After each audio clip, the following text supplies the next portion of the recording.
Stronger, Imagine a world without choices. stronger, Imagine you can't make your own decision. That wouldn't be a world for me. That wouldn't be a world for you. UIC. Tell them we're gonna be stronger. Together we can make it right. Our purpose is a better Jamaica for you and I. Gonna be stronger together. Time we all just unify. Our purpose is a better Jamaica for you and I. It is a natural right for every human being to be free. Free, so free. So the government is there to protect you and me. UIC objective is to liberate the citizens from colonial bondage, them regulation, them taxation. Rob Jamaica, we independent. Be stronger, together we can make it.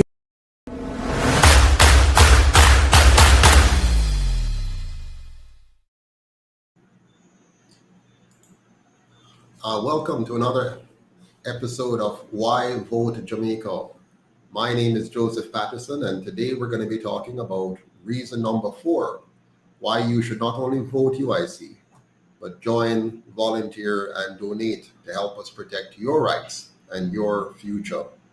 Now, by way of reminder, please remember that we still suffer from a media blockade, so you need to like, comment, and share this presentation on all your social media platforms. And don't forget to subscribe and tell all your contacts to do the same. Let's spread the word. So tonight we're on to another important topic. So let's get back to that topic right away. Why vote Jamaica?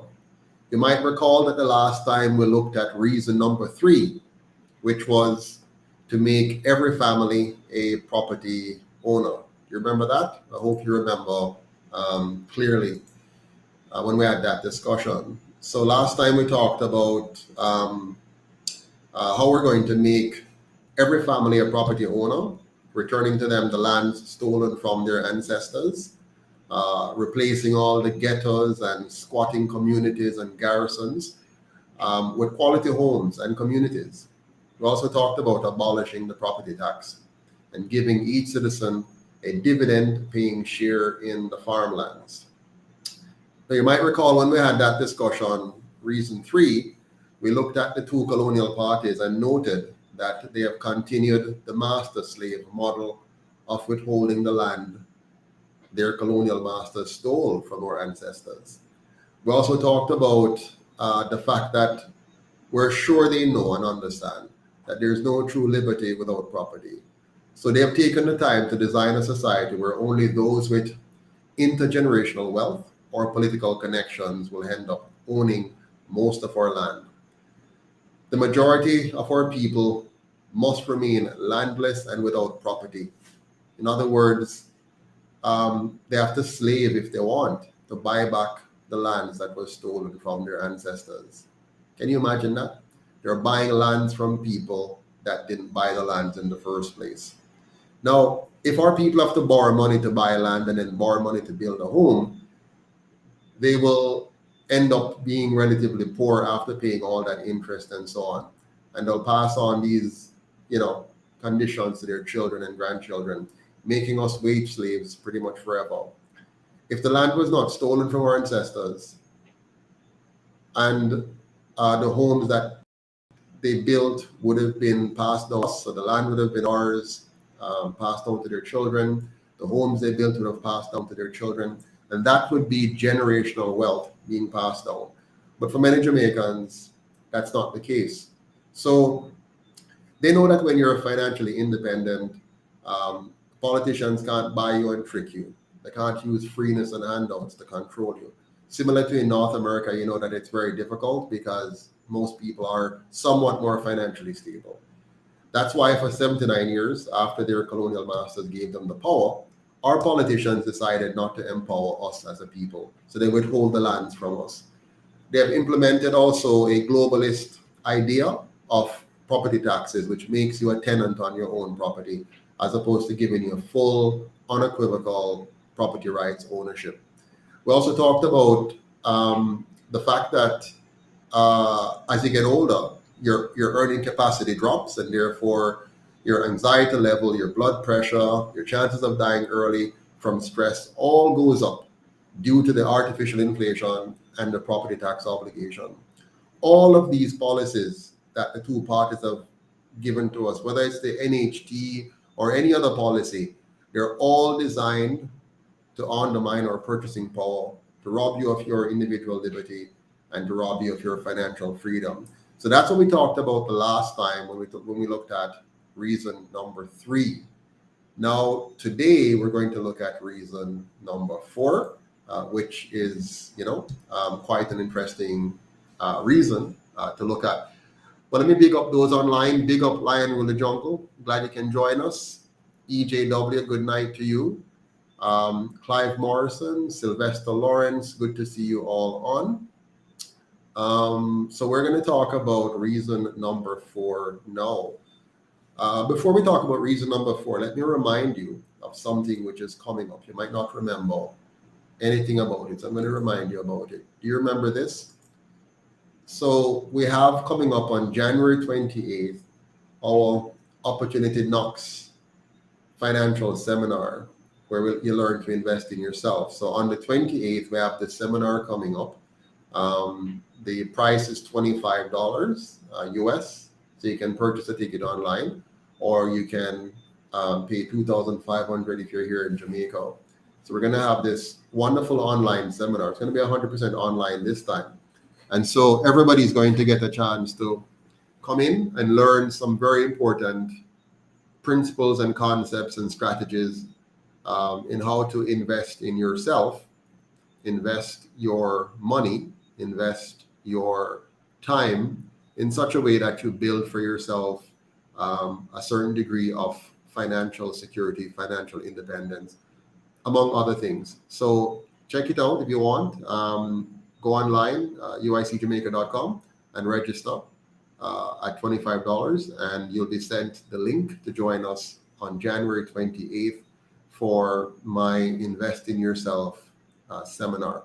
So looking forward to seeing you all participating in that if you can. Now, reason number 4 is a special reason to make Jamaica water, food, and energy secure. Yeah, to make Jamaica water, food, and energy secure while becoming the organic food capital of the world and a net exporter of water, renewable energy technology. We believe that this will make us a more healthy nation while creating new jobs, lowering the water and food and energy costs for all, and really building a quality Jamaica. You'd have heard me talk about this in a number of other instances on the, if you want to call it, the campaign trail between, prior times and now. So tonight I'm going to drill down a little bit more on this topic of, becoming water, food, and energy secure, and around that concept, building our what I want to call our competitive advantage. Yeah, so we have some basic elements in Jamaica that would make us very competitive globally. So far, we have not found them. We have not really, found them and leveraged them properly. But the UIC knows that one of those key strategic advantages is organic, becoming an organic food capital for the world. And I'm going to explain that more in a little bit. But under the current system, we see some serious things we can look at about the current system. Big up yourself, Marvel Crawford. Thank you. Welcome, Jamotive. Good to see you on as well. So today I'm going to talk. First of all, let me talk about some of the issues coming out of the current system of governance. So right now, as we speak, many communities and farmers are still without adequate water supply. Yeah, and some are suffering from a lack of regular water supply, or they're suffering from low water pressure. So there are many Jamaicans who are struggling with water issues, whether it is not having enough water or any water coming through a well-planned system, and some suffering from water lock-offs too often, and some suffering from very low pressure when everybody wake up in the morning across the entire community. They're not getting enough water in the pipes. I don't know if you experienced that. I experienced it when I was living in Portmore. My gosh, I have to make sure I'm up before everybody else, to get a decent shower. Now, many families are also unable to access good quality food right here in Jamaica. Can you believe that? So they can't access good quality food at an affordable price, while many more farmers are going out of business as a result of cheaper imports flooding our local markets. Many Jamaicans are still stealing electricity to this very day, while many more are struggling to pay exorbitant light bill that seems to always be going up and outside of their control. So over the 79 years of two colonial parties, our water, our food, and our energy, our water, our food, and our energy cost have only outpaced our income, while the government itself appears to be more and more incompetent at managing our resources. So Marvel says, yes, my mother is currently experiencing water shortage in Trelawney. Absolutely. There are many people who are struggling because of poor management. So yes, Alan Scott, it would be good if we had the solar systems on our schools. We're going to talk about that. So what have they been doing for the 79 years? Now look at it. The National Water Commission, NWC, which by the way is still owned by the government, not for long. Soon they're going to sell it off. But right now it's still owned by the government. But it's always operating at a loss. So they have not been able to figure out how to operate a National Water Commission, a National Water Service, in a way that would not incur losses, meaning the revenues that comes in from providing water to the Jamaican people is less than the cost of providing that water. Why can't they get it to a break-even position where it should be? We're not trying to make profit here. We're not, you don't need to make a profit from water, but it should break even. It should be so managed that the cost and the revenues are in line and you're breaking even. And the way to do that is to be an effective manager. But the government of Jamaica doesn't manage anything very well, as you know. Take, for example, the agriculture ministry. It has failed. It has failed every single sector, as more and more farmers find themselves led astray into all manner of schemes that only made them weaker and weaker financially until they're replaced by cheaper imports. So they mash up banana, they mash up sugar, they mash up breadfruit, they mash up cassava, they mash up coffee, they mash up pepper, they mash up everything. Every single farming sector or agricultural sector that them touch, they mash it up. Why? What's wrong with these guys? Why is it they can't figure out a way to manage our resources and guide our farmers and guide our people in a way that makes us optimal and efficient and effective? Look what they've done with JPS. Same thing. JPS is a colossal failure, a complete failure. And what did they do to solve the failing problem? They simply sold out JPS to foreign interests, which means it must sell electricity at a profit instead of at a break even. So they have created an environment where JPS must cost us more than it needs to cost us, because when you have foreign interest owning your utility company, they have to make a profit that they can send back out of your country to wherever they came from.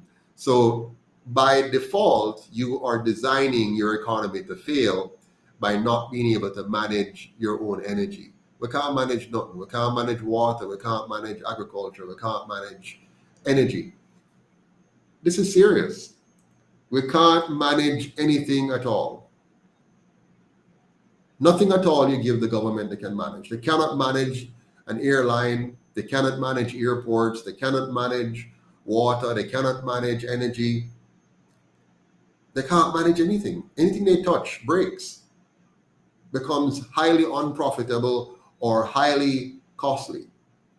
So after 79 years at the wheel, the two colonial parties have really only excelled at failure. Yes, they have only excelled at failure. They have failed to make us water, food, or energy secure because they're not working for us. They're working for the PSOJ oligarchy. So because they're not focused on us, we the people, they're not focused on meeting our needs. They're not focused on bringing down our cost. They're not focused on giving us an environment in which we can be optimal. They're focused on something else. And that something else is who is funding their political election. They don't need to focus on us because we don't have any control over their election. I hope you understand what I'm saying here. We, the people, have no control over their election. The PSOJ controls which of the two of them will be elected. The PSOJ gives them the money to come to us and buy our votes or trick us into voting for them. And so because the PSOJ has the largest share of our economic resources and money, they will dictate which of the two parties will win, generally speaking. But it doesn't matter which of the two win, because both parties know that if they do not please the PSOJ, then they cannot sit in the seat of government. So we, the people, are left out in the cold. So when you see the two parties failing, they're not really failing. They're failing us, yes, but they're not failing the PSOJ oligarchy that funds them. Think about it. What have they excelled at besides manufacturing corrupt scheme after corrupt scheme to steal our money? If you look at the history of these two parties, you see a history of corruption. And every time you learn of one new form of corruption, whether it's how somebody steals money through our school system, or they steal it through some other industry, let's say light bulbs or zinc or NHT or something. But every time you look, they have come up with a much better scheme for stealing more money from us. And so they consistently steal from us, and that's all they succeed in. How do they get away with stealing from us and still get reelected? They excel at designing myriad kinds of corruption. They excel at massive poverty creation. They have found various ways to keep us poor, to make poor people, to produce poor people, from our school system producing 70% or more failure. So they're doing very, very well. They excel at leading us into becoming a most crime-infested nation. In fact, they show no propensity toward ever creating a safe, clean, and orderly society where all of us may be able to live, earn, and retire with dignity. Think about it. We have lots of rains, heavy rains, serious floods, some very nice rivers and springs, underground water. But they could not use 79 years in Parliament to figure out how best to harvest, store, purify, and distribute all of this water to everyone cheaply on a relatively small island with a population of only 3 million people. They have not been able to figure out these basic things after 79 years in our parliament. We have lots of nice fertile lands. Much of it is uncultivated, much of it is laying idle.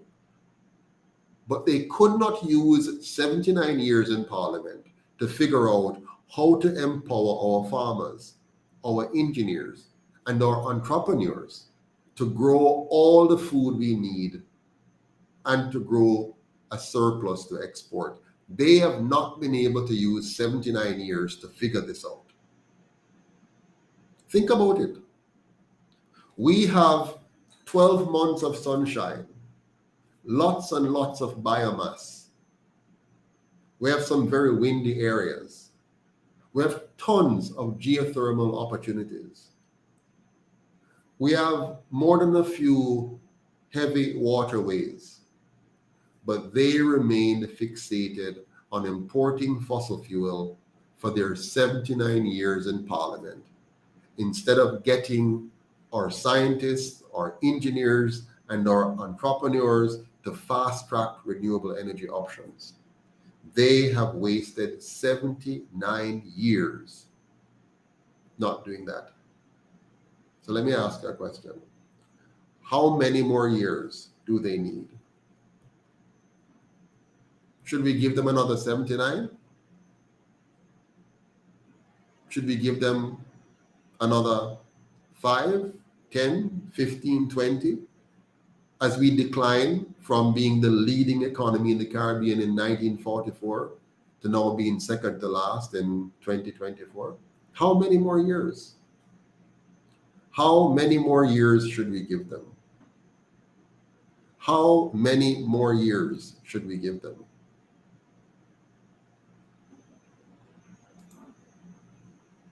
How much more money must we allow them to borrow in our name, to squander and steal, then force us to suffer the IMF austerity measures to pay it back without having received the benefits thereof?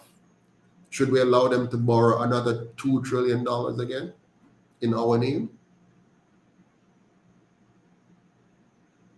And then tell us about we have to tighten our bellies? We have to sacrifice. For who? For them to be able to enrich themselves at our expense? You might recall how they promised you deliverance. They said what? Deliverance is near. Wait there, it not come yet. They told you money would jingle in your pocket. But I guess they meant that you would have some small change. They told you we put people first. But did that just mean that they're going to put their people first, not you? They told you to log on to progress. But what did that mean? That you must suffer so that they can progress? They promised you to move from poverty to prosperity. But in the end, they really only tricked us to achieve their prosperity while pushing the middle class into poverty. Look at our teachers today. Look at our police today. If them don't have 2 or 3 side hustle, they can't live a decent life. Our nurses, every one of them are run with. As soon as we produce somebody in this country, they want to leave. That's what they've done. Now, before I go into the UIC solutions, okay, you know that we're a solution-oriented organization. We're going to talk about solutions here. I had to give you that background to remind you as to where we're coming from. So I want to now share with you the UIC solutions, how we're going to fix this grand 79-year-old mess. But before I do that, I want to show you a few videos. You know, I like to do that, right? Show you some videos of what's happening in other parts of the world, how they're dealing with various issues. And so the first video I want to show you is one concerning water security. You know, tonight we're talking about water security, food security, and energy security.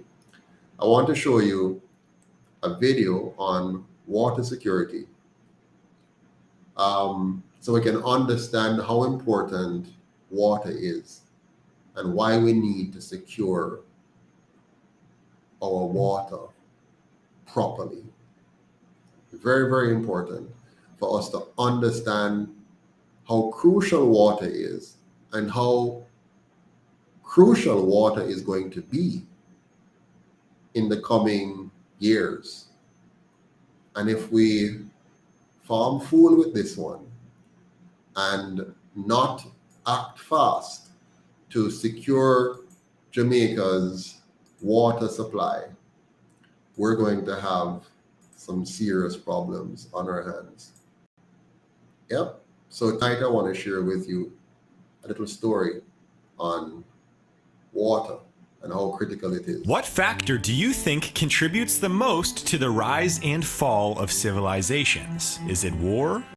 The economy? It's disease. Well, those are all wrong. The largest contributing factor that has determined which countries are superpowers and which countries fade into darkness is the access to water. And this is something that most people may not think about on a daily basis, because these days you simply turn on a tap and water comes out. But how it gets to your tap in the first place is one of the best indicators in determining the success of a country. And in fact, we might be seeing the creation of some water empires right in front of our very eyes. Why are cities located where they are? Some factors that determined where people settled in the past were things like access to trade routes, nearby valuable resources, and the fertility of the land. But by far, the biggest factor was the proximity of a city to a freshwater source. That is why today, roughly 90% of the world's population lives within 10 kilometers of a freshwater source, even if many of those water sources are running dry today. But we will get to that in a second. Right now, the 18 largest cities in Europe are located on or near a major water source, and this same pattern has been shown throughout most of history. For example, Uruk was a city located in present-day Iraq. In 3500 BCE, it was the largest city in the world with 40,000 inhabitants. And for thousands of years, it was an economic and cultural powerhouse of the world. That was until its key water source, the Euphrates River, began to shift. Around 100 AD, the river began to flow away from Uruk, and by 700 AD,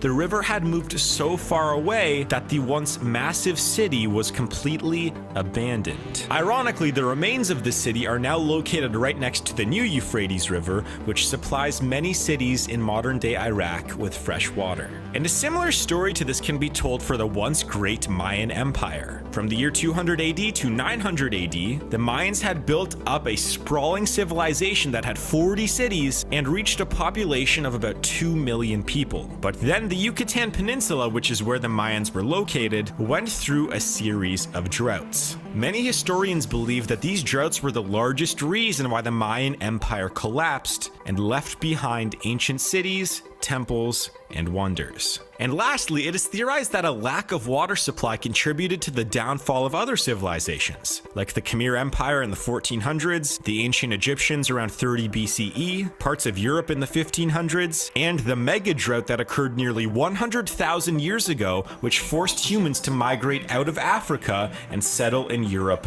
and Asia. What I'm trying to say is that a lack of fresh water supply tends to be correlated with the rise and fall of civilizations. Or at least it was. But then a strange thing happened. Once the technology of human civilization advanced, we began creating new ways to access fresh water. The most important one today is accessing groundwater. You see, when you look at the Earth, roughly 97% of the water is salt water, which is undrinkable for humans. Roughly 2% of the Earth's water is frozen in ice, and only 1% of the water on Earth is fresh water that humans find useful. But even that is a misleading number, because only 30% of the fresh water on Earth is located on the surface in things like lakes and rivers. Yet 70% of the fresh water on Earth is actually located underground, which is called groundwater. But humans for millennia did not have the technology to extract large quantities of water from the ground. Even though small wells were used to extract groundwater back in 8000 BCE, the population was still largely reliant upon being close to a river or a lake. But that was then, and this is now.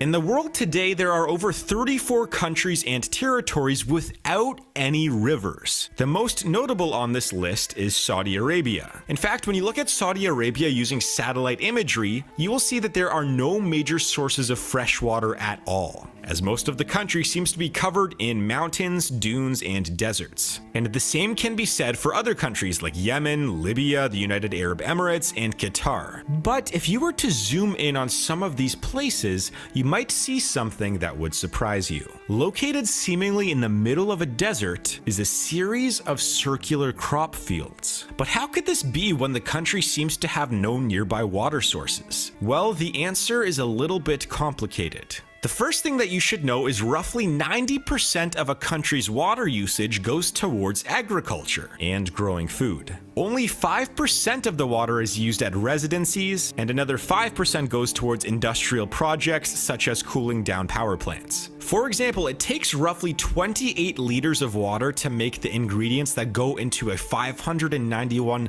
milliliter Coca-Cola bottle. It takes 74 liters of water to make a glass of beer, and 130 liters of water to make a cup of coffee. Now, Saudi Arabia gets roughly 40% of its water from groundwater aquifers. This water is then piped to the man-made crop fields, which is a large reason why the country has been able to have an agricultural sector at all. But again, things have changed recently. The trouble with a country using groundwater as a main source of water is that this water is non-renewable and doesn't get replenished because it does not rain very often in Saudi Arabia. This has led aquifer water levels to drop by over 500 feet in the last 25 years, meaning that Saudi Arabia is quickly running out of water reserves. And this has caused a dramatic shift in their economic plan. They stopped trying to turn their deserts into water-intensive crop fields and began investing heavily and striking trade deals for farmland in the United States, Argentina, and several African countries. So over the past decade, they have been growing most of their food in these countries and then shipping it overseas to themselves, simply because these countries have more access to water. This means that Saudi Arabia has had to pay other countries a premium just in order to get access to enough water to feed their citizens. And this is a problem that is not just contained to Saudi Arabia. Worldwide, groundwaters are beginning to run dry. And some places that you might not expect will soon be facing a water crisis. For example, Cape Town in South Africa began running out of water in 2015. This made the city place heavy water restrictions for several years in order to help replenish their water supply. And this water crisis caused a spike in poverty, inflation, and food shortages throughout the city. And this effect will likely soon be felt in many other cities around the world. Sao Paulo, London, Melbourne, Jakarta, Beijing, Istanbul, Tokyo, Bangalore, Mexico City, and the Southwest United States are all areas that are expected to face extremely high amounts of water stress within the next 2 decades. And according to several reports out of Harvard and the World Economic Forum, within the next 5 decades, the most populated countries in the world in China, India, and the United States are all expected to face a water crisis. And I mean, you can learn a lot about a city or country by just looking up where it gets its water supply. For example, New York City gets a lot of its water from Delaware and the Catskill Mountains, which are piped in from nearly 150 kilometers away. Beijing, which is one of the most advanced and populated cities in the world, gets 60% of its water from groundwater. But because it is facing water shortages, the city is building a 1,000-kilometer pipeline from the Han River to Beijing. And this pipeline is actually one of the most expensive engineering projects in human history, costing nearly $80 billion. That's 20 billion more than the Three Gorges Dam. Now, the real problem is this. As countries begin to run out of water, they stop producing water-based food and resources, meaning that the countries that are low on water rely heavily upon trading with those that do have water in order to get water-based products. And those products can be anything from food like wheat, cows, and wine to everyday consumer items. All this means is that once the water supply of a country runs low, they will rely upon water-rich countries in order to function. And that is why we might be seeing water empires being built right in front of our very eyes. In fact, Goldman Sachs called water the petroleum of the next century. meaning that the countries with water in the next century will be massive economic players, similar to how oil-rich countries were the massive economic players over the past century. I mean, over the last 100 years, only about 12 countries produced the vast majority of oil for all 195 countries on the planet, and we might be seeing that same pattern with water. Right now, the list of major net importers of water products that also have high water scarcity are North Africa, the Middle East, Mexico, Japan, South Korea, and most countries in Europe. And that list is expected to grow and include countries like China, the United States, and India in the coming decades. Meanwhile, the largest net exporters of water products that also have little to no water scarcity are Russia, Brazil, Argentina, several Central African countries, the Nordic countries, and Canada. Meaning that these countries will likely be able to control the water market over the coming decades as other countries begin to run out of water. And just to give you some perspective on how much of a powerhouse the three biggest water countries could become, a study from the Central Intelligence Agency showed that Russia, Brazil, and Canada have more renewable freshwater resources than all of Europe, Australia, Africa, the United States, China, and India combined. This means that those three countries in Brazil, Russia, and Canada, who have the largest surplus of water resources, will likely be seeing a large increase in trade and investment from other countries seeking to import water-based products. And we have already started seeing this effect. For example, Canada has seen nearly a 50% increase in exports of water-intensive crops like canola, lentils, oats, and wheat since 2010. But the economic benefits of owning a large portion of the world's fresh water might not just be for countries. Many hedge funds and banks such as Goldman Sachs, JP Morgan, Deutsche Bank, Barclays Bank, HSBC, and many others have been investing billions of dollars into land with large amounts of fresh water, along with investing in water companies. And some individuals, like the billionaire T. Boone Pickens, who made his money through oil and finance, ended up buying hundreds of thousands of acres of land with fresh groundwater in West Texas. And once West Texas went through a drought in 2011, he sold the rights to the water for roughly $103 million.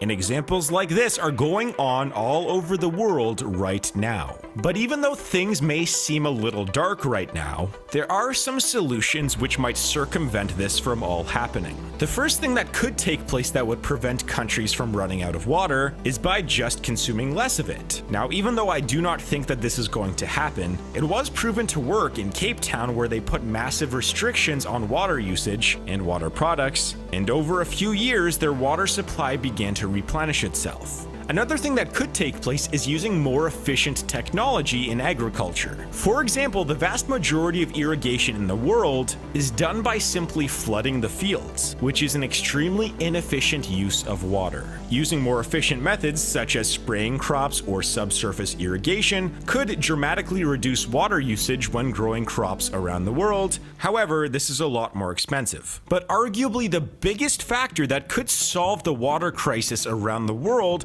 is something that I will always bet on, and that is human innovation. You see, Aristotle wrote a book called Meteorology in the year 350 BCE that mentioned 4 new ideas. 1 was that the Earth was likely a sphere. 2 was that the Earth and its features are always changing. 3 was that everything was made up of elements. And 4 was something that might be the solution to our current water crisis that we are facing over 2,000 years later. He wrote down in his meteorology book this: salt water, when it turns into vapor, becomes sweet, and the vapor does not form salt water again when it condenses. He also mentioned a fine wax vessel would hold potable water after being submerged long enough in seawater, having acted as a membrane to filter the salt. This was the first time in history where a human recorded the process of desalination, which means taking the salt out of water. And over the next 1600 years after this was written, there were a few recorded experiments of successful desalination occurring on ocean-bearing ships. meaning that sailors did not have to bring fresh water with them and could just desalinate the ocean water that they were traveling on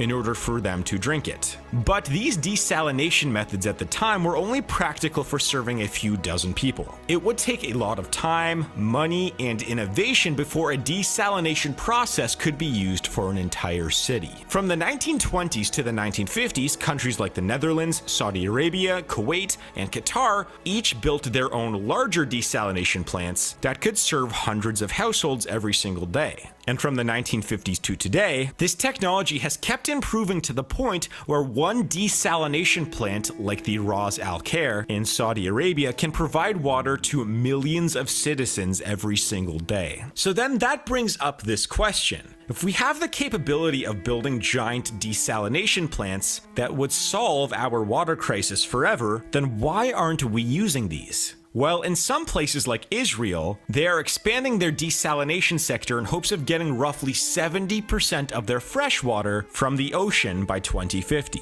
But the trouble is that each one of these plants takes a long time to build and costs billions of dollars. So if a country needs more fresh water in the next few years, they're more likely to spend their money on alternative methods, like water trades with other countries or water restrictions. But the long-term solution for most countries' water crisis is putting billions of dollars per year into desalination projects like Israel, Kuwait, and Saudi Arabia have been doing. But again, each government and country is in a different situation. For example, in China, desalinated water costs nearly double to produce than it does to sanitize their normal fresh water, meaning that they would rather build a giant pipeline to a fresh water source than desalinate the ocean water close to where most of their cities are located, simply because it is a lot cheaper in the long run to build a pipeline. So, despite all of the innovations and solutions to the water crisis, there will likely still be a big opportunity for water-rich countries to capitalize on and potentially control the world's water supply.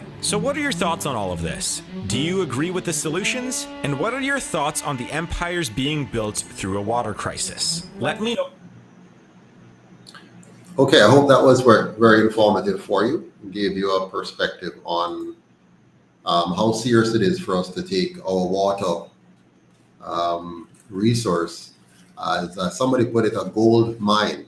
Water is gold. It is far more important than almost anything else next to air. So keep that in mind as you listen to what I'm going to say after this. After I've given you these background information, keep in mind how critical water is to our security as a nation, to our economy, to our people. The next video I'm going to show you, I'm going to switch from water security into food security. And what we're going to see here is how a small country that does not have our advantages, yes, they have other advantages, but they don't have our natural advantages, our agricultural advantages, how that small country is able to be a superpower in the area of agriculture. So I'm going to share with you now two videos actually on the agri space and how this particular country has been able to make agriculture a significant part of their economy and actually turn them into a global superpower when it comes on to harnessing food from the earth in a way that is most efficient, most effective, and as a result have placed them on the map when it comes on to food production. So let's take a look.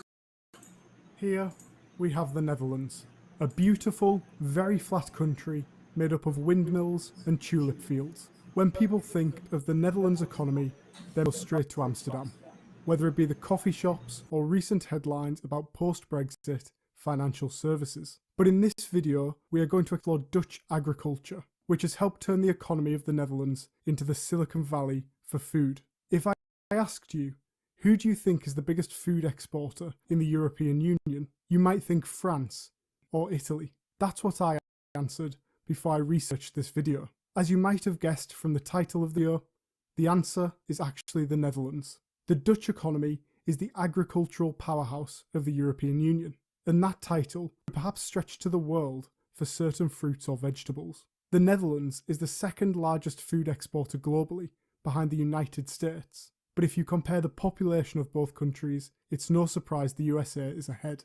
The truth is that agriculture in the Netherlands performs incredibly well and generates a lot of economic growth and productivity growth for the Dutch economy. So how did this happen, despite having a relatively low landmass compared to other large agricultural economies? Understanding this is the aim of this video, and if you appreciate the work that goes into these videos, don't forget to click that like and subscribe button.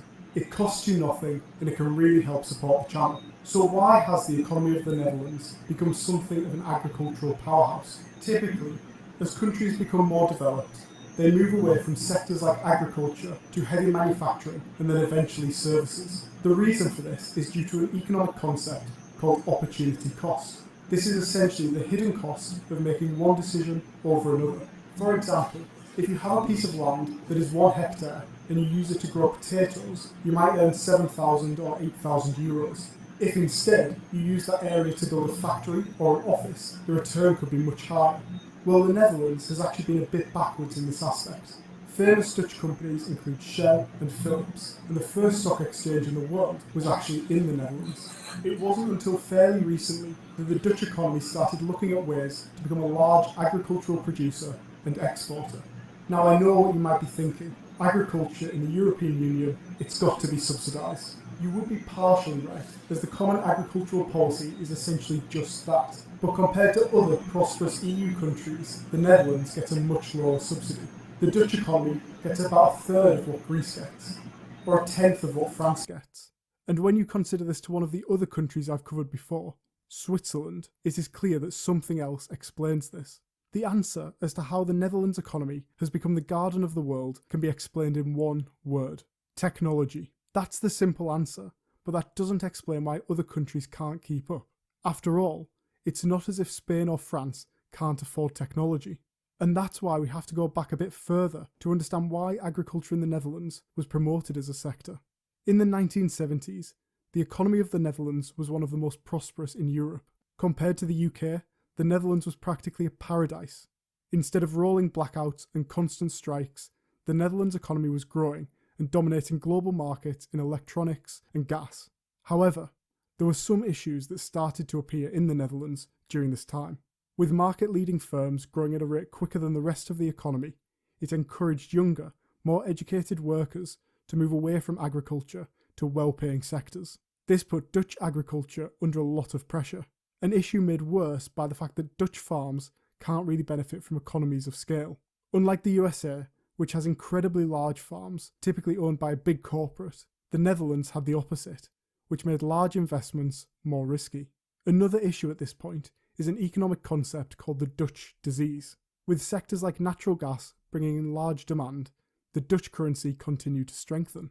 This made it even harder for Dutch farmers to compete with agriculture from other European economies. So why didn't the Dutch government just give up on agriculture? After all, it wasn't that valuable to the economy of the Netherlands, and trade was becoming more open across the globe, meaning there wasn't a food security issue. Well, if the Dutch government was looking at it purely from an economic perspective, they might well have given up on it, but sometimes people and politics can get in the way of that. The good news is that the outcomes have been remarkably positive, but we will come back to those later. Farming associations in the Netherlands had a disproportionate amount of power. For example, farming associations essentially had an open-door policy with the government, and they regularly took the opportunity to try and keep agriculture alive within the country. As the rest of the economy was developing around them, Dutch farmers were not willing to change from agriculture to one of the growing sectors, and given their political influence, the government needed to figure out a way to deal with this issue. Instead of giving up on agriculture, the Dutch government decided to double down on agriculture, and decided that if it was going to be part of the Netherlands economy, it was going to be a productive one. Since salaries couldn't be reduced or more land created, the only solution was to improve productivity, and that's where technology and research step in. More specifically, the University of Wageningen entered the scene and became a key economic player. This university is to the Dutch economy what Stanford University is to Silicon Valley. Stanford University is not only a world leader in research, they also produce the best computer scientists in the world. These computer scientists then leave Stanford and go to work for Facebook, Apple, or Google. For agriculture, this Dutch university takes up the mantle of world leader. And instead of being called Silicon Valley, the Netherlands has Food Valley. Many of you probably hadn't heard of this university. I certainly hadn't. But its role cannot be understated. It only works in the world of agriculture, and everything is geared towards producing the best research and the best workforce for the sector. They don't offer degrees in law or politics. It is all about biology, chemistry, or food science.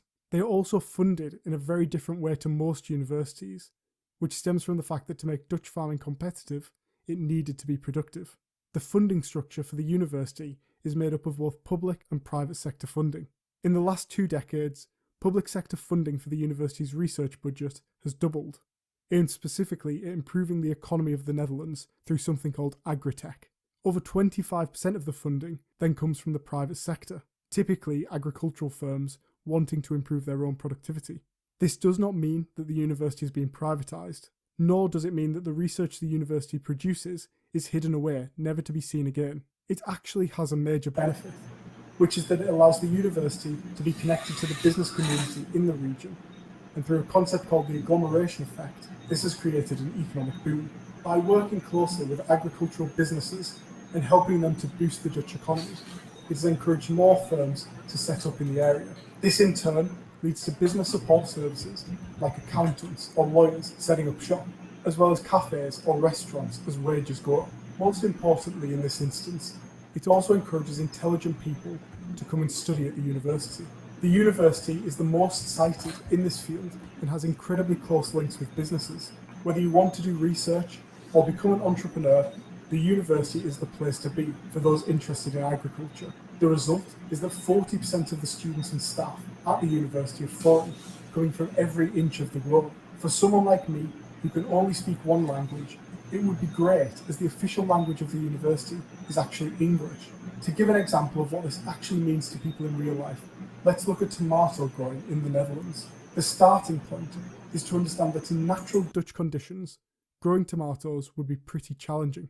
Thankfully, through the research produced by the university, the Netherlands is a pioneer in LED technology and improving agricultural yields. This helps create a precisely controlled microclimate which can be operated 24 hours a day, 7 days a week. This has helped the Netherlands become a world leader in tomato growing and exporting. But there's also a bigger piece to all of this. Economic growth and protecting the environment are often put side by side as things that are mutually exclusive.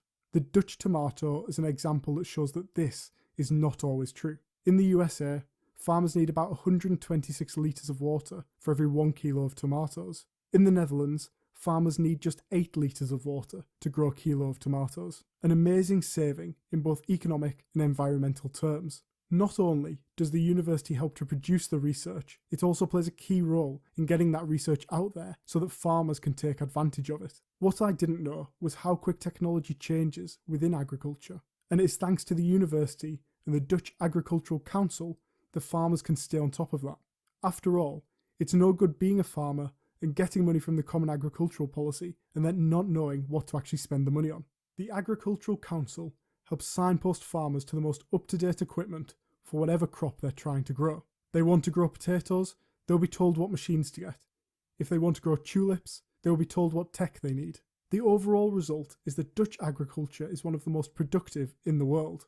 But from an environmental perspective, they reign supreme too. For example, antibiotics use is much lower. The same is true for pesticide usage. Water usage for their crops has fallen by close to 90% since the technology revolution began. And thankfully, being the open and trading nation that the Netherlands is, they are exporting this technology around the globe, which will hopefully have a similar positive impact elsewhere. Both the United Arab Emirates and Singapore have made large orders for Dutch agricultural technology. They're doing this to improve their food security, and I wouldn't be surprised if other rich growing economies do the same. It is a success story that goes under the radar when thinking about the Dutch economy. But the cheese I had for lunch is in part due to the agricultural revolution, and for that, I say thank you. Over to you then. Did you know before this video how strong Dutch agriculture was? Were you surprised by the role of agriculture in the Netherlands economy? Let me know in the comment section down. Wow, I hope you were as impressed as I am of the Dutch people, the Netherlands, how they maximize their small plot of land and their big brain in order to do something that is very unlikely for them to do. A country in Europe with their kind of weather, with their below sea level, most of their land is below sea level, suffering from huge problems of flooding, and they have been able to make themselves the second largest exporter of food in the world. They have invested heavily in agriculture, invested heavily in the education of agriculture, the science of agriculture, and as a result, have mastered the use of water, mastered the use of the limited space that they have, and have produced a magnificent outcome. Now, if you think Jamaica can't do the same, then you do not understand the extent to which we are an ingenious set of people by our political leaders. They have kept us back. They have oppressed us and suppressed us and maintained the colonial structures that have prevented us from being all that we can be. But in summary, in summarizing this, I want you to see all of the key indicators that the Netherlands, a small European country, without our tropical advantage, without the quality of our land, how they have, really outperformed other countries on some key indicators. I want you to see those indicators now and take a look at them and just remind yourself what Jamaica can be if we have the kind of leadership necessary to bring out the best in our people, in our sector, in our industries. I know we can do it and we must do it, but we must be prepared to move away from those who have led us in the wrong direction.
Now, it's amazing because water is critical. Water is very important, and you have seen how strategically important water is, and you have seen how dangerous it is for us to not pay attention to managing our resources properly. You've also seen that the current governments of the last 79 years, the same two parties that have led us for the last 79 years, and they're very careless, they're very reckless. They've not been able to manage any of our sectors optimally, none of the sectors at all. They've not managed water very well, and if you leave them with it, we'll get to the point where we have to import, we'll become a net importer of water after they've destroyed our water infrastructure. If we leave them with it, well, they've already done it. They have destroyed our agricultural sectors, and now we're importing all kinds of foods that we could have produced ourselves. So the longer you leave them with agriculture, they're going to destroy that. The longer you leave them with our water, they're going to destroy that. They have also destroyed our energy sector by not building a nation where we are fully involved in understanding, analyzing, designing, creating, and using alternative energy sources, renewable energy sources, in a way that would make us a very strong and independent nation. The next video you're about to see is going to show you this in stark contrast of another small country that is very Caribbean in nature, another small country, how they have been able to bring their country to 98%. Catch me here, 98%. Yeah? 98% of their energy comes from renewable sources that they can control as a people. This country only has 5 million persons in their population. Remember, Jamaica would be about 7 million today if we didn't cause a lot of our people to run away because of the poor economy and the poor standard of living. So in this video that I'm going to share with you, you're going to see how we could have and how another country has already done it. You'll notice in many of my presentations, I try to give you an example, because when you talk about things, people tend to believe that it's impossible, we can't do it. You saw one person explaining earlier on that Jamaica is too small. That's the kind of mindset they give us. We're too small to be a major agricultural economic player. But what's really small is the person's mind. It's all our education system and our political leaders have dumbed us down so we can only think in terms of the mindset that they have given us. We're too small. We have to beg everybody else. We have to depend on everybody else. We're too small to do anything. But Singapore, which is 1/15 our size in physical landmass, the size of St. Thomas, they have outperformed us on practically every major index. They've outperformed even their former colonial masters. They have outperformed America on many indices, even though they are so small. I've shown you how the Netherlands, which is one of the smallest European countries, they have outperformed many countries who could have done. For example, Ghana, which is in Africa, where I've been. Ghana has 30 million people. 30 million people, which is more than twice the size of the Netherlands. And they have far, far more land and better land than the Netherlands. But they follow the Jamaica model of doing things. And so that has kept Ghana backwards for a long time. Just like how our leaders here have kept us backwards for the last 79 years. And so what I'm about to show you now is a video of a country, a small country, Costa Rica, which has been able to so harness their natural energy propensity to be able to deliver for their people a 98% renewable energy infrastructure on which to gain the energy that they need. Of course, there are pros and cons, and there are other factors, right? There's always other factors. But do not be deterred by the fact that there are always other factors at play.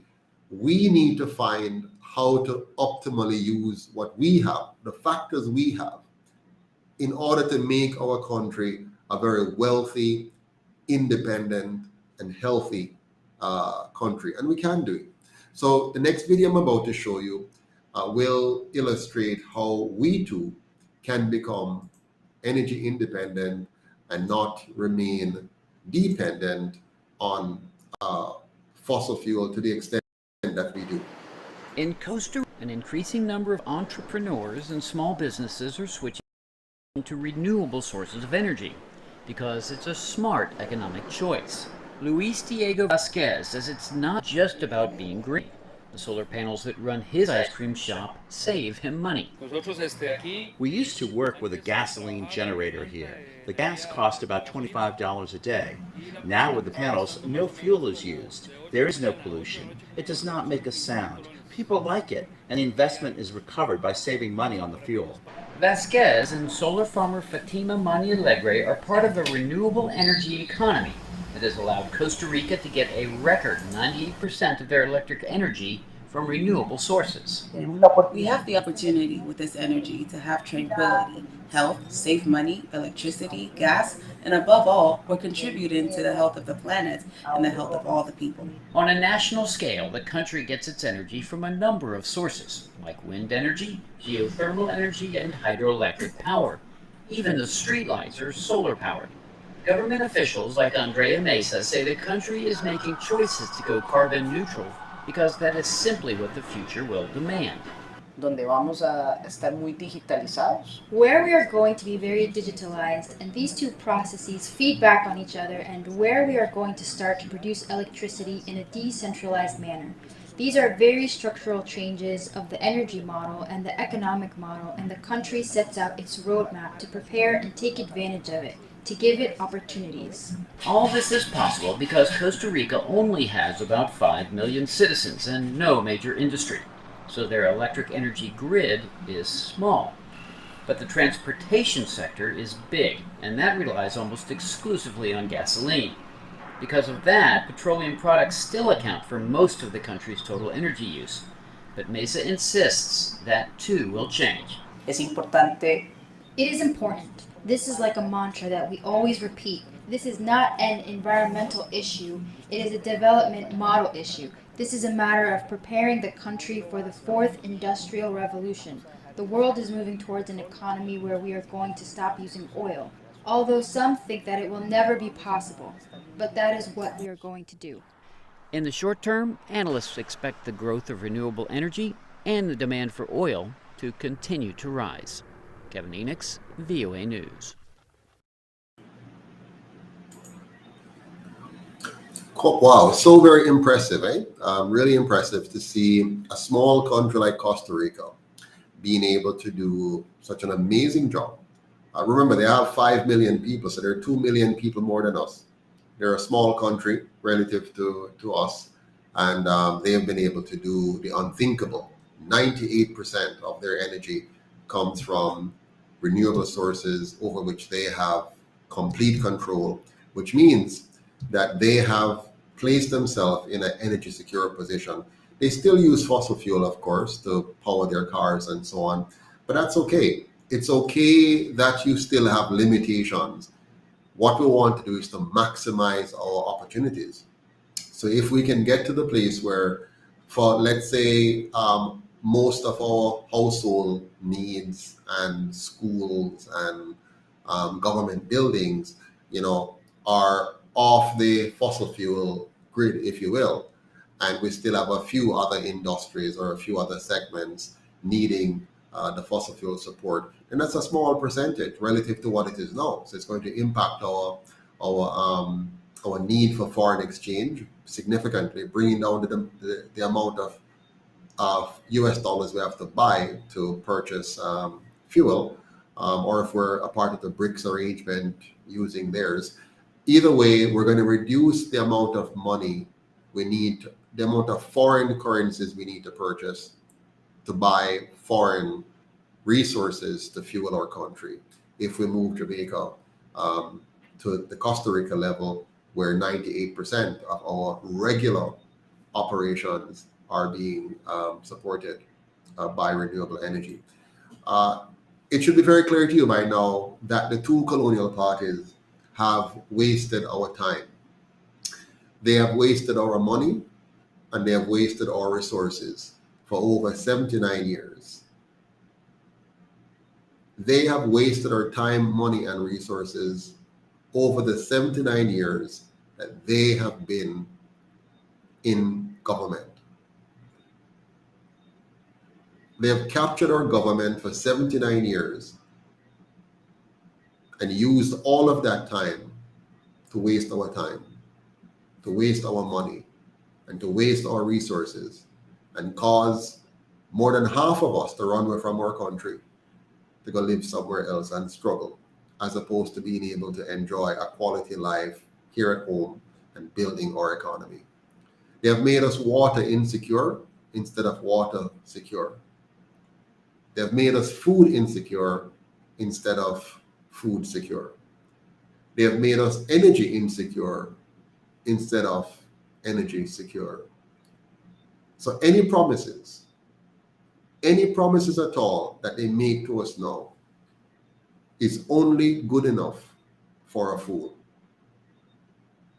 Only a person who is a fool would believe any promises they make us now. Any person who chooses to trust them now is a fool. And I'm sure there are going to be a few fools around who continue to trust them for whatever reason, which is really unfortunate, because there's no way that somebody can fail you so gigantically for 79 years and you still want to trust them now to make it. Now they're going to promise you, we're going to make you water secure. We're going to make you food secure. We're going to make you energy secure, and you trust them. Where were you 79 years ago? 69 years ago? 59 years ago? 49 years ago? 39 years ago?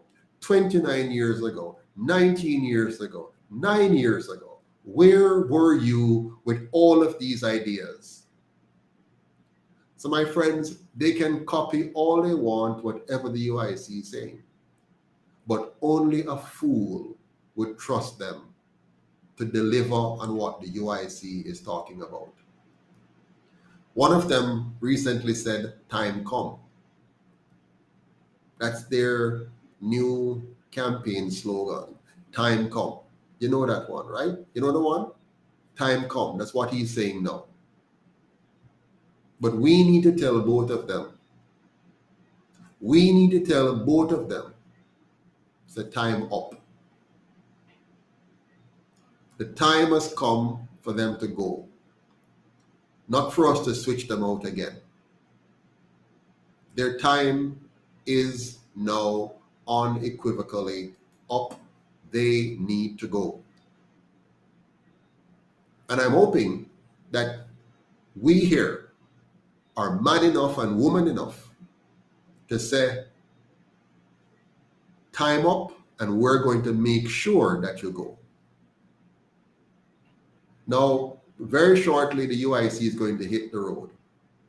We're going to be going on another all-island tour, and we're going to go around parish by parish, community by community. But we can't do this without you, as you know. So right now, we need $15,000 US to help us to be able to kick off our campaign across the country, to go to the parishes, the key communities with our candidates, and to unveil them in their respective areas. So we need each and every one of you on here to call your friends, your family, your co-workers, wherever you are in the world, wherever you are in Jamaica, and so we need to donate to the UIC so that they have this money to go around to all of these parishes. We're going out in a few days, and so I'm asking all of you to go on and make a donation tonight, tomorrow. Go to our website, uicjamaica.com, call the telephone number, send a WhatsApp message to 2930812. Of course, that's 876. Contact us now and say, here is how I can donate to the campaign, whether through Western Union or through Zeal or Zelle or whatever it is. Let us, all of us now, get together and move swiftly to help this going. We need bus. We need food. We need internet access on the road. We need accommodation on the road. And so all of us have to roll up our sleeves and get involved in the process and make sure we're donating daily, weekly, monthly, whatever we can do. Just keep donating so that we have the money. And as we're going through these communities, don't let us run out of gas. Don't let us run out of food. Don't let us run out of accommodations, because we have to buy accommodations, because people are leaving. Some of us are leaving from Kingston, some from St. Catherine, some from Clarendon, some from St. Thomas, some from Portland, some from Montego Bay, some from Hanover, some from Trelawney, some from St. Mary, some from St. Anne. So all over the place, we have people moving around. So we need to have buses to move people to different locations.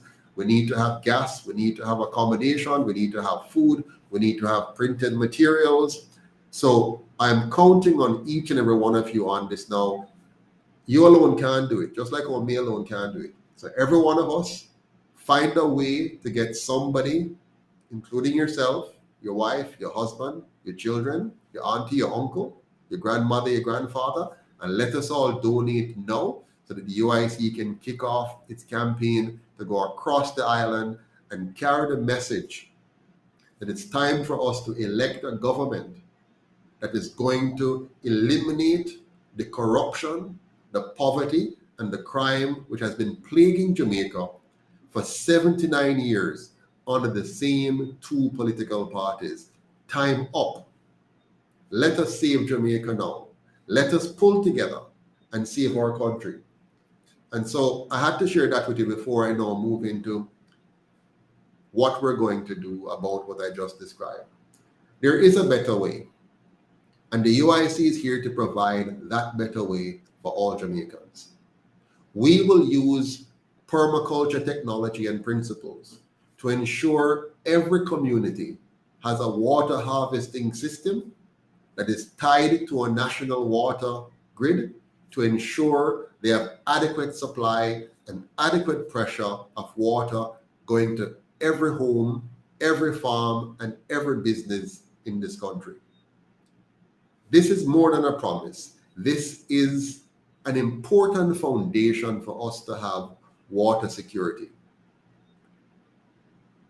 We're going to repurpose JPS. We're going to repurpose JPS to serve the national interest by having an electricity grid where every single home and every single energy entrepreneur can easily buy from and sell electricity to the company in a safe, efficient, and effective manner to lower the cost of energy for all away. We're going to free up the energy sector, remove the monopolistic approach which this government and all those for the last 79 years have come to embrace. We're going to have an open market economy for energy, and the backbone of that system must be a national grid which is accessible to every Jamaican to draw from and to put in, and to do so easily without any major regulatory obstacles or hurdles being placed in their way. And it must be very lucrative for you to sell energy to the grid that you produce on your own property. Whether you're producing that electricity through solar or other means, we must be here as a government to facilitate you in doing so and ensuring an easy plug-in to that national grid system. We will empower our best and brightest minds to access the technology and undertake the development necessary to bring us to 100% renewable energy source for our homes, our schools, our churches, and our government offices. All those low energy sucking entities where we're not drawing massive amount of power that requires significant payloads of fossil fuels. We're going to make sure we can move those to 100% or very close to that. This will mean less importation of fossil fuel, less burning of fossil fuel, a more cleaner environment, and of course, we're going to ensure that the bill for energy comes down and our people therefore have cheaper energy in which to make economic decisions that's going to uplift their lives. We will adopt and improve upon the best techniques and technology in water, energy, and food production. We're going to invest in food science.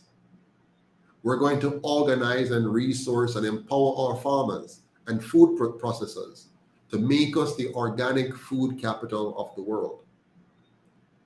We must invest in that. We must focus our people on the techniques, the technology that brings us to the level of water efficiency in use and in building large capacity in terms of harvesting, and having the scientific mindset to grow food effectively and efficiently, to organize our space in optimal ways, including housing versus farming, and to resource our farmers, both technically and equipment-wise, so that they will have the means to do very, very well and make farming once again a top profession in this country.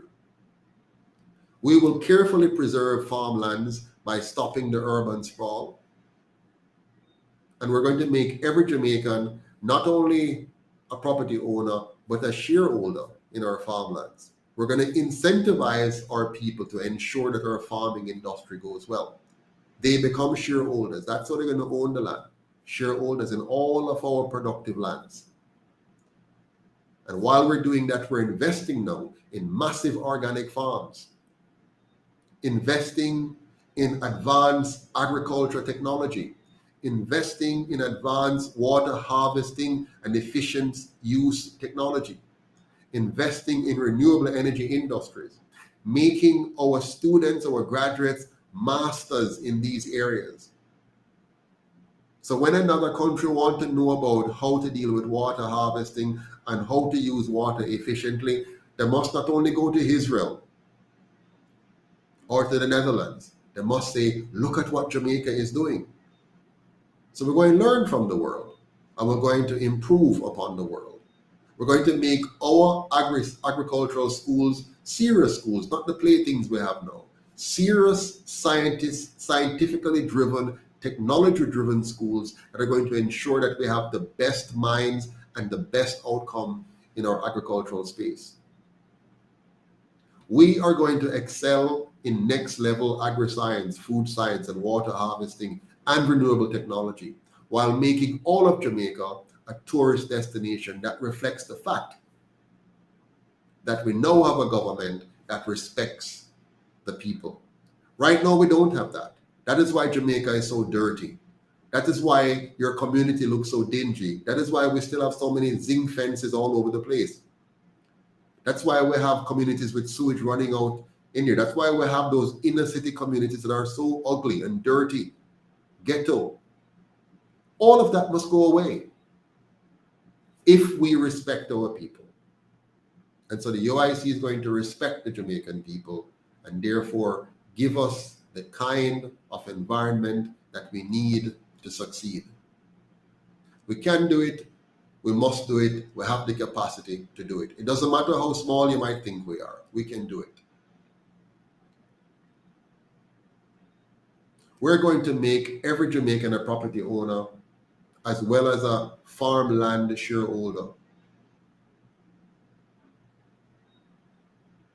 While doing so, we're going to maximize the use of our farmlands, maximize the use of our water, maximize the use of renewable energy resources. We're going to do so deliberately, we're going to do so scientifically, and we're going to do so on a massive industrial scale. This means we'll have a massive building boom. We're going to be building some of the best well-architectured skyscrapers in the world right here in Jamaica, so we can house our people in style, in class. We're going to, at the same time, have a farming boom where we start to really produce and ship good quality foods out of this country. We're going to have a water harvesting boom and an exporting boom for water, a net exporter of water, because we have it. We're going to have a renewable energy infrastructure and expertise sales boom as we get more of our young men and women into the business of mastering renewable energy technology and selling that knowledge, selling their services to other countries around the world. from right here in Jamaica. We'll have some of the most major consulting firms for other countries on how they can do water harvesting effectively, how they can manage water resources optimally, how they can harvest energy from their natural resources effectively. From right here, we'll become the center for renewable energy, the center for water harvesting, the center for food security, because we're going to take it seriously, scientifically seriously. We'll have a job for everyone who wants one, and more jobs than our current population can supply. Many in the diaspora will now find this to be the best time to return to offer their physical and professional assets to Jamaica, because now they're going to get a price that makes it worth their while to return. And not only a dollar price, a social price, a safer country, a cleaner country, a more decent country. Our organic farming and food processing industry will become the leading source of foreign exchange. And it will help us to fund our rapid housing expansion. The two of them go hand in hand. As we build our housing stock in a quality way, I'm not talking the kind of foul cubs they're now building for us. I'm talking quality, upscale, beautiful homes, high-rise and low-rise, a mix of townhomes and flats, beautifully built, replacing all of the garrison, ghetto, and squatting communities you now see, so-called squatting communities you now see, with beautiful constructions, densely designed in order to preserve our land for food security and water security and energy security. So we're not going to do foolish constructions like we're doing now. So with this approach, we're now going to have some serious inflows of foreign exchange coming in to support the housing expansion. We will have enough water, we will have enough food, and we will have enough energy to absorb any global economic shock that may come.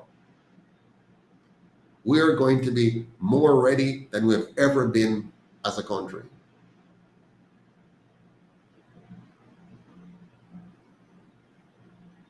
I hope that's the Jamaica you want, because that's the Jamaica that we plan to deliver. On top of all of that, because we would have made all of Jamaica a safe, clean, and orderly society, because we would have made every community look, smell, and feel like a tourist resort,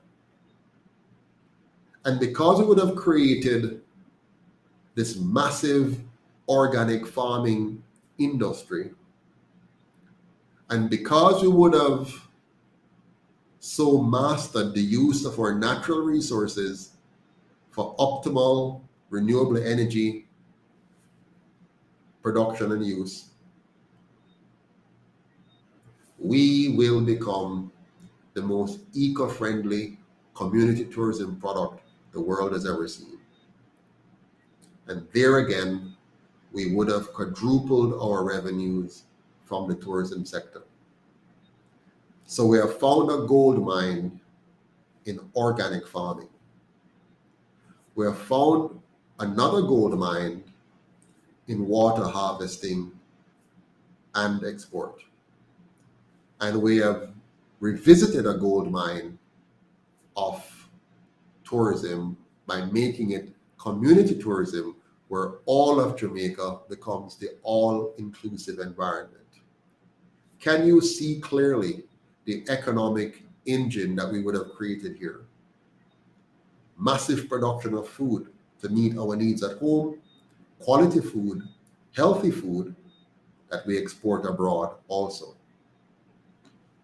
Quality water harvesting, storage, purification, and distribution across our country, meeting all of our local needs and being able to meet the growing demand for water imports by other countries.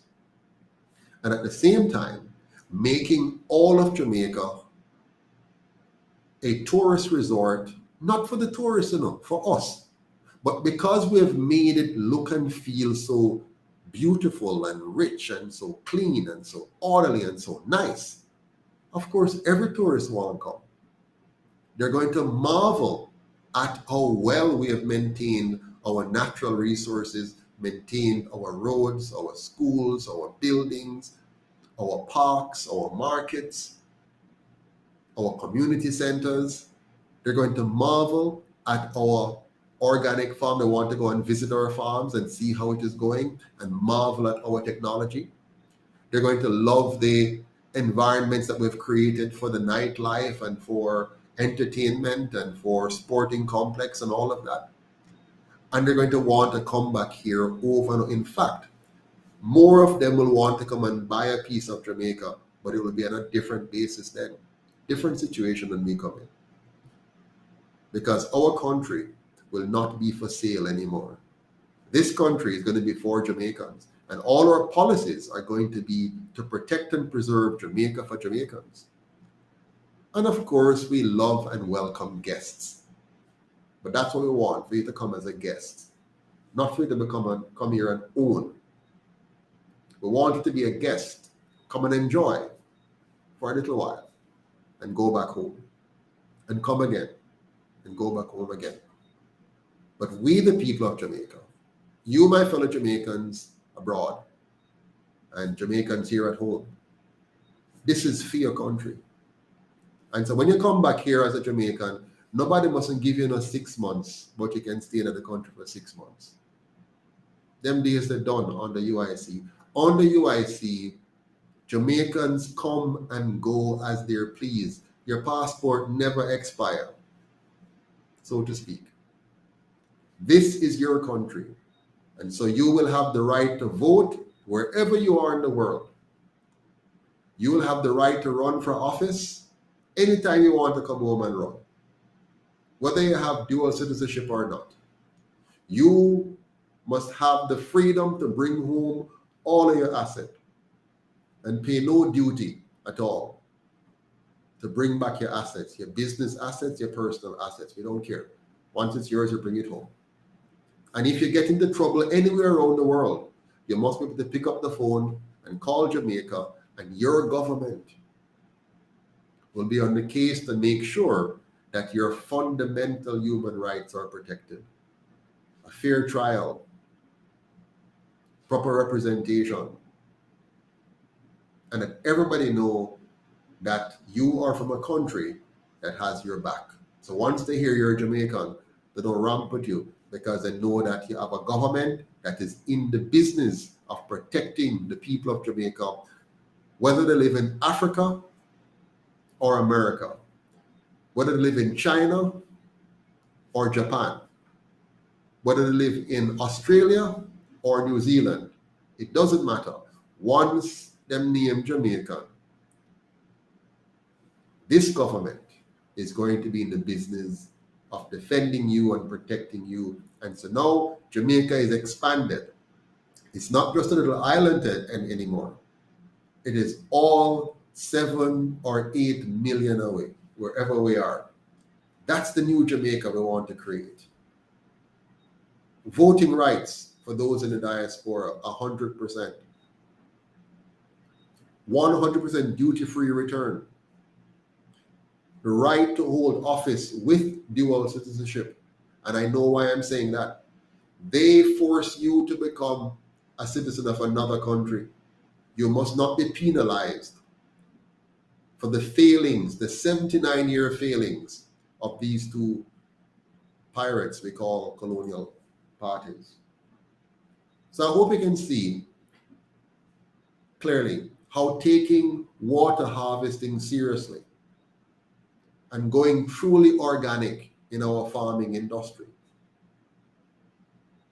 and placing renewable energy at the forefront of our energy policy. I hope you can see how this is going to make us a very healthy nation, a very wealthy nation, a very independent nation. Because now The food we're producing is healthy. The environment that comes as a result of that is healthy. And the fact that we're exporting healthy food at a premium price brings us good returns, which is going to help to make us wealthy. And the fact that we are using more of our own local source of energy will cut our energy bill and cut our importation of fuels, which is going to bring down our cost of energy and therefore increase our productivity. The fact that we would have taken the steps to get rid of mining, which is a hazardous, dangerous risk, a threat actually to our national security. The fact that we would have eliminated that from our mix, our economic mix, and replaced that with water as the primary mining, if you will, accessing, harvesting, storing, purifying, and selling water as a net water exporter. The fact that we would have become water, food, and energy secure, these factors make us a truly independent nation, a wealthy nation, a healthy nation, a happy nation. This, my friends, is what we in the UIC call a real new Jamaica. That's what we want.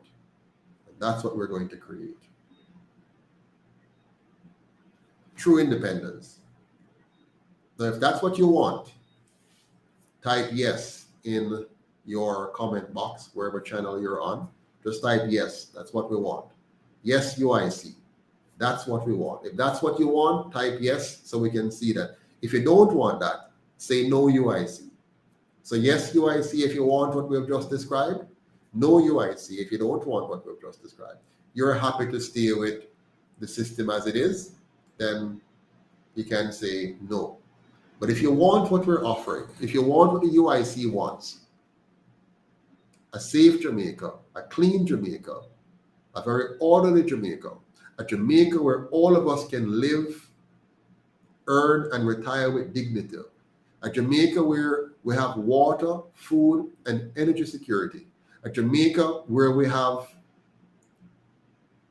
organic farming at a level that makes us the organic food capital of the world, a Jamaica which looks, smells, and feels like a tourist resort in every community, so that we make all of Jamaica the all-inclusive resort, attracting tourists now from everywhere around the world to come and see this marvel. If that's the Jamaica you want, a Jamaica where nobody no live in a shack anymore, nobody is called squatter no more, no squatter no there again in that Jamaica, a Jamaica where we provide housing for all of our families of a decent level so our children can have the quality housing they need. Our children have the nutrition that they need, have the health care that they need, have the education that they need, have the housing that they need to succeed. If that's the Jamaica that you want, then this is the movement that you need to support. If you want what you have gotten for the last 79 years, then do nothing. Just do nothing. But if you want a change from the last 79 years of those two parties to a real new Jamaica that is about you, that is about giving you the country that you deserve, that you desire, that we are prepared to work for and fight for, then say yes, UIC, in your comments. Otherwise, say no. That's what I'm fighting for. That's why I'm here.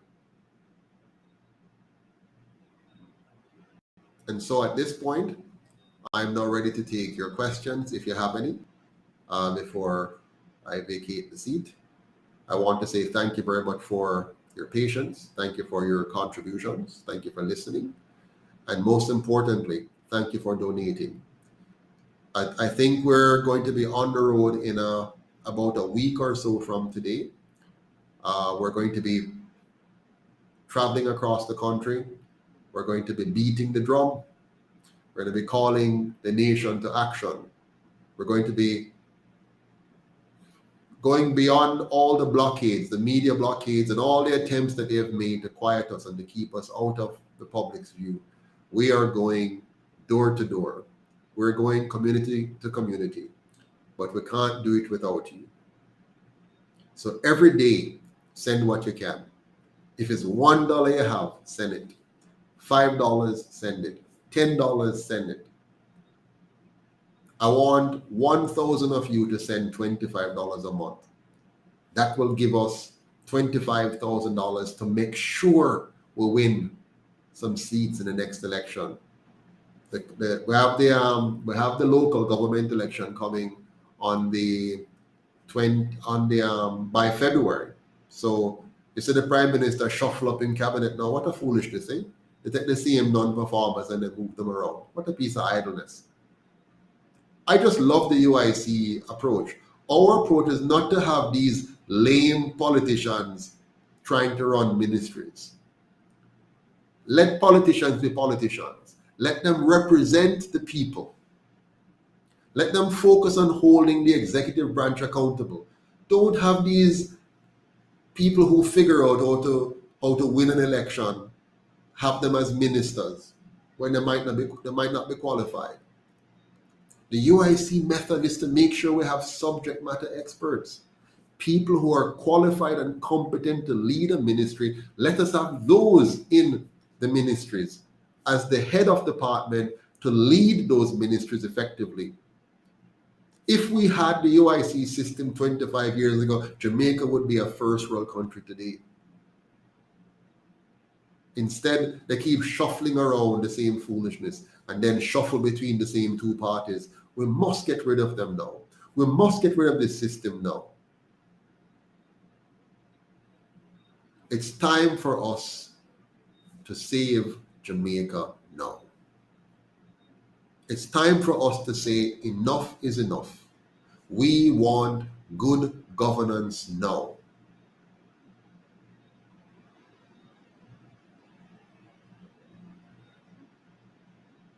I am tired of seeing Jamaica fail. And that's what we've had for the last 79 years. Failure, failure, failure, failure. And I know they still trick some away. They still have a whole heap of them running up and down, jumping up and down for those two parties. I don't know how they do it.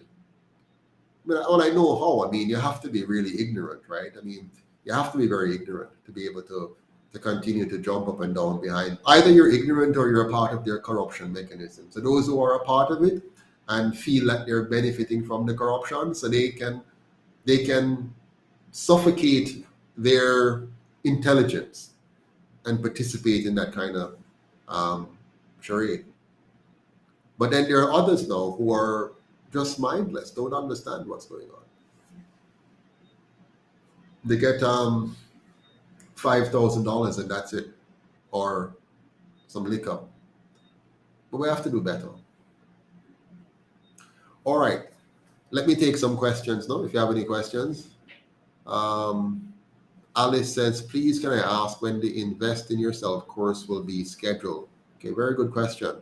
So the Invest in Yourself course is going to be on January 28th, 2023, 7:30 p.m. It's going to be online only. So go to the website, uicjamaica.com, and pay your $25 and get your space. We're going to talk about things like how to pay yourself first,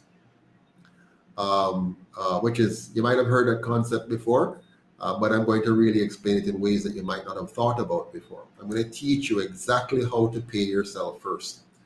We're going to talk about how to mind your own business. I'm going to explain to you how you can structure your life so that you're truly minding your own business in a profitable way.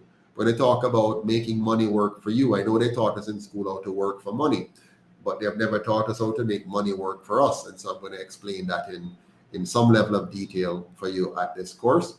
When I talk about financial, tax, and cash flow planning, all three of those are critical. You have to understand tax planning, not just how to go and earn money. You have to understand how to plan that money, and you have to plan it on three levels: the financial level, the tax level, and the cash flow level. I'm going to also break down accounting and economics for you and make it simple so you can start applying accounting principles and economic principles in a way that works for a layperson, but do so with some degree of technical competence. I'm going to talk about how to be wealthy, healthy, and happy. This requires a kind of 360 degrees management of your life, one component of which, of course, is money. And finally, I'm going to show you how to invest. I'm going to give you some clues as to how to invest in the stock market, how to invest in bonds, how to invest using private equity, how to invest in real estate, how to invest in commodities, and most importantly, how to invest in yourself so that you become a dynamic asset and can therefore leverage this wonderful thing that God gave us in a way to make you financially independent or financially secure. I'm going to talk about retirement planning and how you can plan to return to Jamaica if you're living overseas. Some key things you need to do to be able to effectively plan your transition coming home. If you're not coming home to live, how to even invest in Jamaica. And if you're living in Jamaica, how to invest abroad, how to export abroad, how to invest in countries outside of Jamaica in a way that works optimally for you. So thanks for that question. All right, apart from donation, how about airtime? How expensive it is? Airtime. Well, airtime is very expensive here in Jamaica. I think I'm losing some chat sessions here. All right, let me see, what can I get here? It's coming very fast now. Mr. Patterson, what if you would like to sponsor someone from Jamaica that wants to do the course but not affordable to them? Anyone that wants the course. I don't know anyone that I would like to sponsor. Well, if you pay for a ticket and ask us to allocate it to somebody who we think would benefit from it, then we will let you know who that person is and we will apply the ticket to them. So you can just go ahead and donate. For example, one lady, I think she paid $150 and is just saying, allocate that to some people. And so we'll do that for her. You can do the same thing. Daniel Taylor. Okay, I won't read that one. Was the church gathering about the UIC? I'm not sure what that is about. Devru. What is the church planning? I'm not sure. Let me see if I can get another question here. I think I'm getting a flu or something, getting stuffy. All right, let's see here. I'm trying to. All right, I'm not seeing any questions. I'm seeing a lot of comments. Several St. Catherine churches recently had a gathering in the streets of St. Catherine. They had a big turnout. They're planning more. How could the UIC take advantage of this momentum? I don't know, Jojo. I honestly don't know how we can take advantage of a church gathering. I'm not sure. If you can think of any ideas, let me know. I don't know how we can do that. I don't. Okay, let me see if I can figure this one out. Somebody says this course is worth more than 25. Absolutely, Douglas, it is.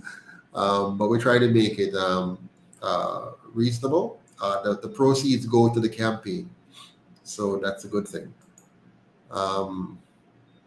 Somebody else says, can I donate via Western Union? Yes, you can. Or MoneyGram?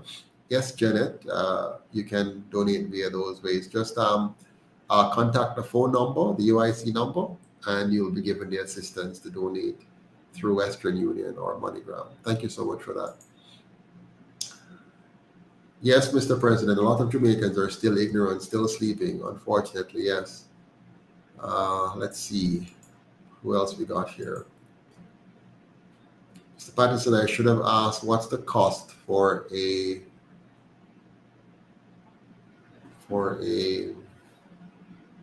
few more interviews? I'm not sure what you mean, Joseph. The cost of a few more interviews, I'm not sure. Are you saying what the cost is for me to be on more interviews? Normally, there's no cost except my time and the interviewer's time. If that's what you mean.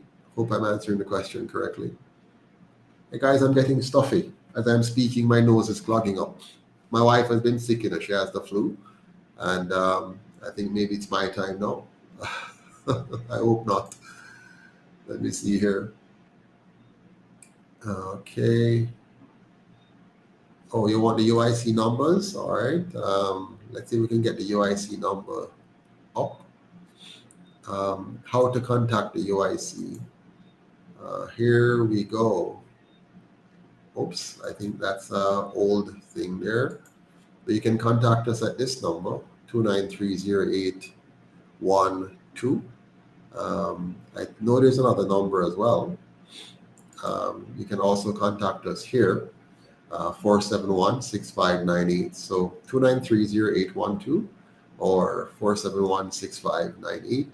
You can also email us at info@uicjamaica.com. Yes, you can make a Zelle payment as well. Just contact the number on screen and you can make a payment through Zelle. All right.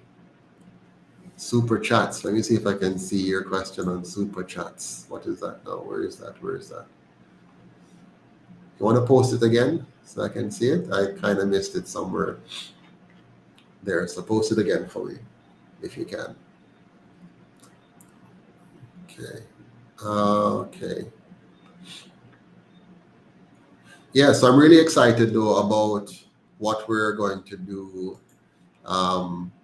in a week or so, about a week and a half or so. We're hitting the streets, and I'm truly depending on you guys, because we don't have any money.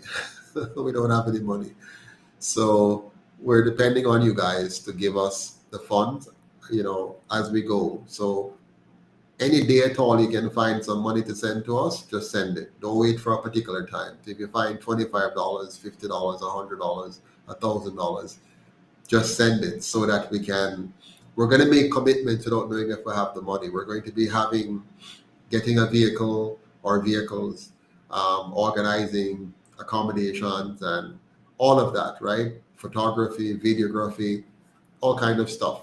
We have to help out a few of our members who may need some money, given their personal situation.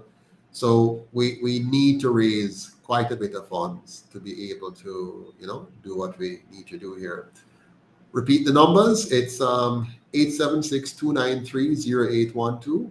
So that's 876-293-0812 or 876-471-6598. 876-471-6598. All right, so the super chat here, let me see what this is. I was saying, so super chats to get the live donations, anything will do. It might motivate others to join. Also, Patreon was important in how Sir P grew his movement. UIC should follow. Tell Naika. Yeah, man, I think she's aware. So Naika, if you're watching, if you're here, and I will tell you again, look into super chats and to Patreon and into all of those technologies and see if we can help us figure out better and more effective ways of collecting donations. Thank you again, Devereaux. Much appreciated. Okay. So here we go. We continue on. Any other questions or comments from anyone? Okay. So again, numbers on screen. Yep. All right. Well, looking forward to seeing you all following us when we go on the road in a week or so. And please follow us on Facebook, Twitter, YouTube. We'll be streaming stuff from time to time, pieces of the move here and there. We can do this. Remember, we're a grassroots movement, grassroots to the core, grassroots all the way. So we're not the big donors. We're not on the pay bill of PSOJ. We're not funded by the colonial powers. We get no tax revenue, so we're not getting any tax dollars. When you see the other leaders on the road, they're fully paid. Their salaries are covered, their transportation is covered, their meals are covered. Everything for them is covered. For the UIC, nothing to cover. We can only spend what you give us. So we have no tax dollars. We have no foreign agencies giving us any money. We have no PSOJ, rich businesses giving us any money. We're 100% relying on you. So thank you, Joseph Richardson, for sending what you can by weekend. For the Zelle account, cool guy, just connect the number, contact the phone number, and you'll get it. Contact us on this number that's on screen, and you'll get that information, please. So somebody will send you the Zelle info for you to be able to pay us. Now, remember, we still don't have a commercial bank account from one of the major commercial banks. We're still trying to get one from them. So we're using various members' account. For example, I think Janet Chokanowski uses her Zelle account for us, and I think Harrison also uses his for us. So a number of persons are helping us through various means to receive funds and stuff like that. So we're trying to build this out. But soon, we're going to cross all those bridges soon. We get to 1,000 donors at 25. And by the way, I noticed, congratulations to all of you who have since joined. I know we're now over the 200 mark. Last year we had 199 persons. And I think this month we've made it over the 200 mark by maybe 3 or 4 persons. So please keep it coming. Get your friends and family. I just had a cousin that came by to see me on, when was it? On Sunday. Young man, 30 years old, engineering graduate from, I think he's watching right now. I won't call his name, but I know he's probably on tonight. He said he would be on.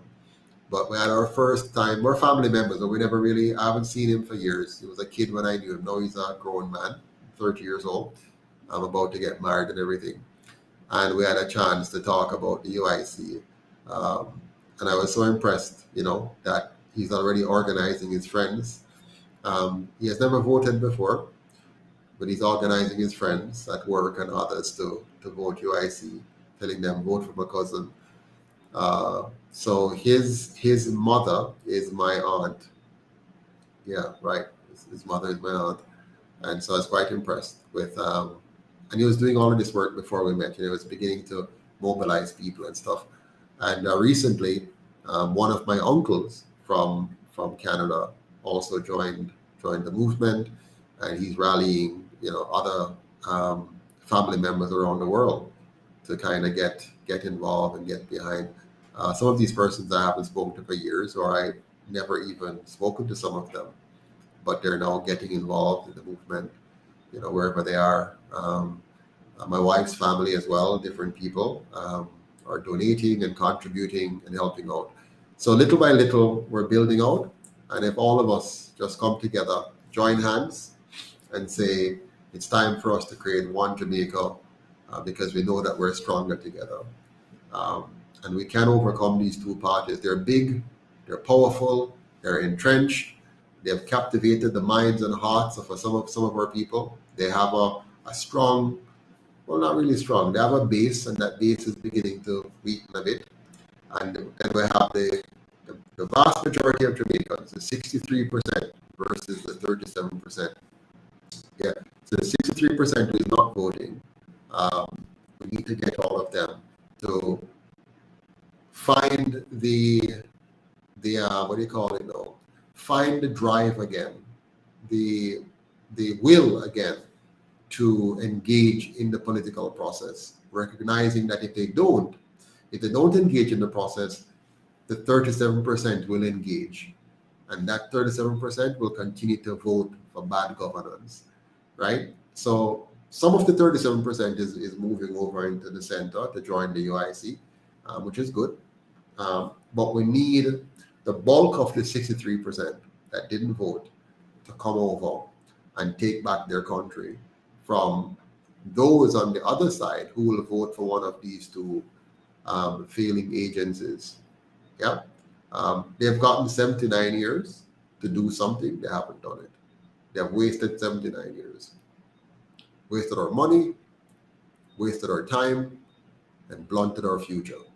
So we can't afford to give them another day, another month, another year, another 5 years. We can't afford to give them that. So we now have to mobilize and get it done. Yeah. So let's reach the 63%. And the way to do that is to get out there in the streets, in the towns, in the communities, Santa Cruz, Savlamar, Lucy, Kingston, Portmore, Spanish Town, Bascobel, Ochi, everywhere.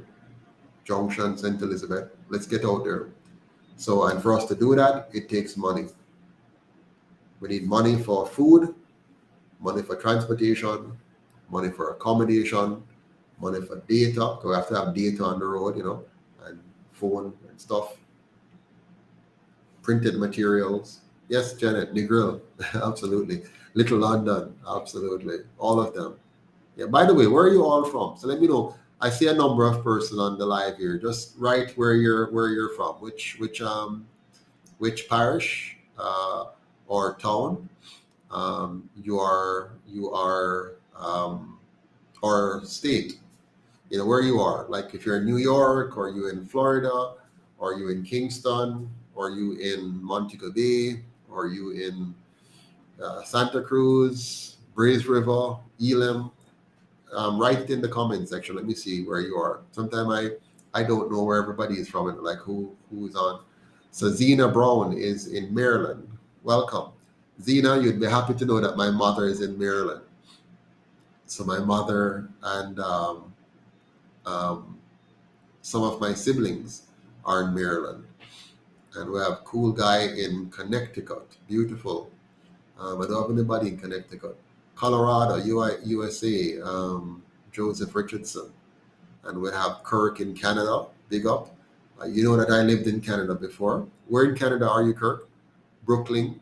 Sylvester Lawrence is in Brooklyn, New York. And Howard Foster is in Canada. Oh, Canada. St. Catherine, WK Entertainment. Wonderful, St. Catherine. I lived in St. Catherine. I lived in a place called Meadowvale, which is close to Gregory Park. Before St. Anne, USA. Interesting. Okay, we have UK. It's now 2:30 a.m. All right. Good night, Alice. Have a good night's sleep. New Jersey, but from Broughton, Little London, Westmoreland. Janet, wonderful. Chris B, Toronto. Douglas Harper, Kingston, big up. Kirk in Edmonton, Canada. I've been there once or twice. Liddy in Atlanta, good to see you. Good for you to be on. So quite a broad cross-section of people. Erland Malcolm, Little London, Westmoreland. Wonderful to see you on, Erland. I'm looking forward to passing through Little London again. We did that last year about this time. Sylvia in West Palm Beach, 9:32 p.m. over there. Cool, Sylvia. Good for you to be on. And Roundtable says, Mr. Patterson, can you ask supporters to gather in groups and watch UIC and call on live from all over Jamaica? Yes, we can do that. We'll try that. Arrow, over there in Northeast Manchester. Wonderful. M. Hutchinson, yes, make the change, Jamaicans. Absolutely. St. Catherine, Port St. Lucia. Yeah. Carol Spence. And Wade Noble is in Cayman Island. Good. And Clean D says, I'm from St. Anne, but work in Maine, USA. Got it. I've been to Maine, I've been to Maine one time to Maine. London, Brixton, Rich, Eat, Happy. Excellent. Lester Turner, USA. All right. Nice to have you on, Lester. Who else we have? They are a minority. Majority rules. Okay, Pat Lewis, yes. Well, the UIC kind of want to make sure we defend the rights of everybody. But yes, right now we need the majority to come to the UIC so we can win the election and set Jamaica straight. Florida, yes, Sharon Small. Sharon, I have some family in Florida. I have at least 2 sisters in Florida, a stepsister and a half sister. And what else I have?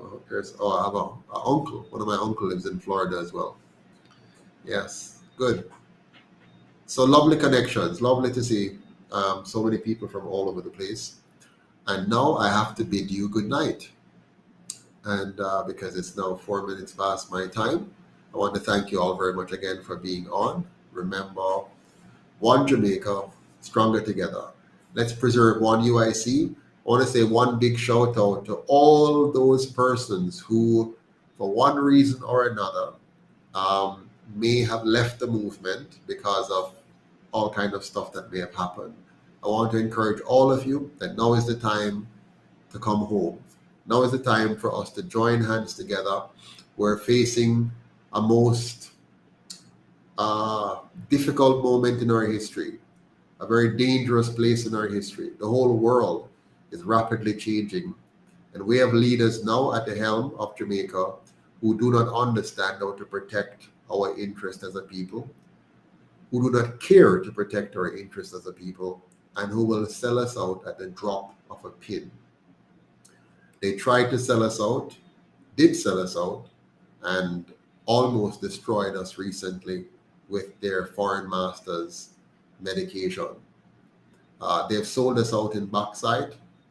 They have wrecked our education. They are destroying our land. They are undermining the purchasing power of our dollar. They have reduced our productivity over the years. And so right now, we're at a very dangerous place. So help us. Let us save Jamaica now. Let us rise up and take charge of our country. Master Barber from Boston, Massachusetts, good to have you on.